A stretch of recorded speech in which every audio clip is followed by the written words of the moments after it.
ರಾಜ್ಯ ಸರ್ಕಾರವು 7ನೇ ವೇತನ ಆಯೋಗದಿಂದ ಶೀಘ್ರವೇ ವರದಿ ಪಡೆದು ಪ್ರಸಕ್ತ ವರ್ಷದ ಬಜೆಟ್ನಲ್ಲಿ ಘೋಷಣೆ ಮಾಡಬೇಕು ಎಂದು ಒತ್ತಾಯಿಸಿ ರಾಜ್ಯ ಸರ್ಕಾರಿ ನೌಕರರ ಸಂಘದ ತಾಲೂಕಾಧ್ಯಕ್ಷ ರಾಜ್ಯ ಜಂಟಿ ಕಾರ್ಯದರ್ಶಿ ಚಂದ್ರಶೇಖರ್ ಹಿರೇಮಠ ನೇತೃತ್ವದಲ್ಲಿ ಬೃಹತ್ ಬೈಕ್ ರ್ಯಾಲಿ ನಡೆಸಲಾಯಿತು.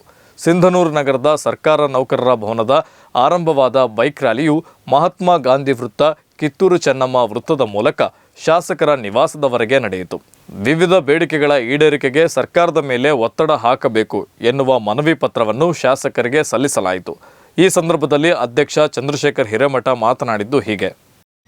ಮನವಿ ಪತ್ರವನ್ನು ಸಲ್ಲಿಸುವ ಮೂಲಕ ತಾವು ಈ ಫೆಬ್ರವರಿ ನಡೀತಕ್ಕಂಥ ಅಧಿವೇಶನದಲ್ಲಿ ತಾವು ಈ 3 ವಿಷಯಗಳ ಬಗ್ಗೆ ಚರ್ಚೆಗೆ ತಂದು ಅಲ್ಲೊಂದು ಮಂಡನೆ ಮಾಡಬೇಕು ಅನ್ನುವಂಥ ಮತ್ತು ನಮ್ಮ ನೌಕರರ ಪರವಾಗಿ ಧ್ವನಿಯಾಗಿ ನಿಲ್ಲಬೇಕು ಅನ್ನುವಂಥ ಒಂದು ಒತ್ತಾಯವನ್ನು ಮಾಡ್ತಾ ಈ ಮನವಿ ಪತ್ರವನ್ನು ಸಲ್ಲಿಸ್ತಾರೆ. ದಯವಿಟ್ಟು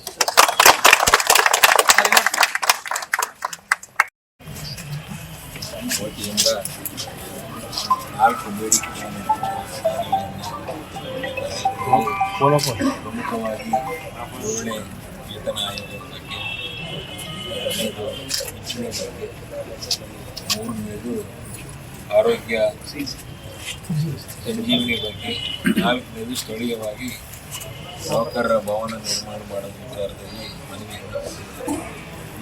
4 ವಿಚಾರಗಳು ನೇರವಾಗಿ ರಾಜ್ಯ ಸರ್ಕಾರಕ್ಕೆ ಸಂಬಂಧಪಟ್ಟಿರ್ತಕ್ಕಂಥ ವಿಚಾರಗಳಾಗಿರೋದ್ರಿಂದ ಮುಖ್ಯಮಂತ್ರಿಗಳು ಗಮನಕ್ಕೆ ಬಂದು ನನ್ನಿಂದ ಏನು ಸಹಾಯ ಸಹಕಾರ ನೌಕರ ಸಂಘಕ್ಕೆ ಸಿಗಬೇಕಾಗಿದೆ ಆ ಸಹಾಯ ಸಹಕಾರ ಮಾಡತಕ್ಕಂಥ ಪ್ರಯತ್ನದಲ್ಲಿ ಭಾಗಿಗಳಾಗ್ತೀವಿ ಮತ್ತು ಅನುದಾನ ಕೇಳೋ ಗ್ರ್ಯಾಂಟ್ಸು ಮೊದಲು ಅನುದಾನ ಬಿಡುಗಡೆ ಮಾಡಿಸಿ ಆಮೇಲೆ ನಮ್ಮ ಗ್ರ್ಯಾಂಟ್ಸು ಕೊಡ್ತಕ್ಕಂಥ ಪ್ರಯತ್ನ ಮಾಡ್ತೀವಿ.